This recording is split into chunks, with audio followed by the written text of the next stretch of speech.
د خوست ولایت شیخ زاید پوهنتون امام ابو حنیفه رحمت الله علیه د غونډو په تالار کې د حقوقو او سیاسي علومو د محصلینو ترمنځ د تمثیلي محکمې برنامه ده. دغه تمثیلي محکمه د ځمکو د غصب په برخه کې د یاد پوهنتون او د حقوقو او سیاسي علومو پوهنځي ریاستونو له لوري د محصلینو د لا تشویق او د عملي زده کړو په خاطر تابع شوې وه. د یاد پوهنتون د حقوقو او سیاسي علومو استادانو په وینا محصلین کولی شي زموږ هیواد ته پرمختګ ورکړي او له نړۍ سره یې سیال کړي. دوی همدارنګه عملي زده کړې محصلینو لپاره خورا مهمه وبللې او زیاتوله یې هڅه کوي تر څو ټولنې ته وړ او په هیواد مین اشخاص وړاندې کړي.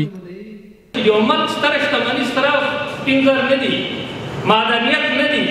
بلکې یو ملک تر ټولو ستره شتمني د هماغه هیواد خلک دي. مسلکي تخصصي او روزل شوي کسان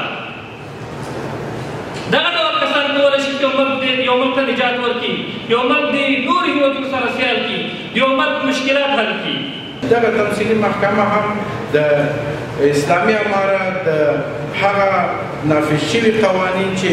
د محاکمو او د علني محاکمو په مورد وضع کړي او نافذ دي، د همغې په مورد باندې د همغې اصولو مطابق موږ دغه تمثیلي محکمه دایره کړه. بل لور بیا د شیخ زاید پوهنتون مسؤلین وایي د محصلینو عملي زده کړو ته یې ځانګړی وخت ورکړی او په دې برخه کې به نه ستړي کېدونکي هلې ځلې وکړي. همدارنګه دوی په یاد پوهنتون کې د بېلابېلو پوهنځیو محصلینو ته د عملي زده کړو د شته فرصتونو په هکله وایي. د شیخ زاید پوهنتون رهبري هڅه کوي چې د خپلو شته امکاناتو ته په کتو سره محصلینو ته د عملي زده کړو لپاره هغه اسانتیاوې چې په پام کې دوی لري ورته برابرې کړي او محصلین چې فارغېږي په مسلکي ډول باندې ټولنې ته وړاندې شي. د دې ترڅنګ محصلینو هم د داسې برنامو جوړول د محصلینو جرأت زیاتولو او همدارنګه په ځان د باور ترلاسه کولو کې اړینې وبللې او ورته مهال یې د یاد پوهنتون له ریاست څخه د عملي زده کړو په برخه کې د ورته د لا نورو هڅو غوښتنې هم وکړې. خدا د نن په عملي برخه کې هم ولیدل چې استادانو زموږ لپاره ډېر څه وکړل. نه یوازې دا چې د حقوقو پوهنځي د محصلینو لپاره یا د قضا څانګې د محصلینو لپاره دغه ډول برنامې ضرور دي، بلکې د هرې پوهنځي د محصلینو لپاره که هغه د انجینرۍ برخې دي، که هغه د زراعت د برخې دي، که د هرې پوهنځي د برخې محصلین د هغوی لپاره داسې برنامو جوړول ډېر ضروري دي او باید د محصلانو چارموینیت دا په پام کې ونیسي او د دوی لپاره داسې ګټورې او عملي برنامې وړاندې کړي. دا محکمه چې نن ترسره شوه د لپاره تقریبا موږ یوه میاشت عملي زده کړې ترسره کړې وې. په دا ډول برنامې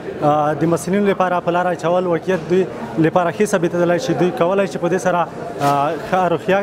خپله کړي او ښه مورال سره بیا په خپلو وظایفو کې مخ ته لاړ شي. د یادونې ده چې هر کال زرګونه محصلین د هیواد له بېلابېلو پوهنتونونو څخه د فراغت سندونه ترلاسه کوي چې تر زیاته بریده د دندو پیدا کېدو کې د عملي زده کړو پوښتنې ورڅخه کیږي او په یاده برخه کې ورڅخه د سندونو غوښتنې هم کیږي چې د محصلینو پر وینا یاده چاره یې د دندو په پیدا کېدو کې لوی خنډ ګرځېدلی ده. دوی همدارنګه له مسؤلو چارواکو د یادې ستونزې د حل غوښتنې وکړې.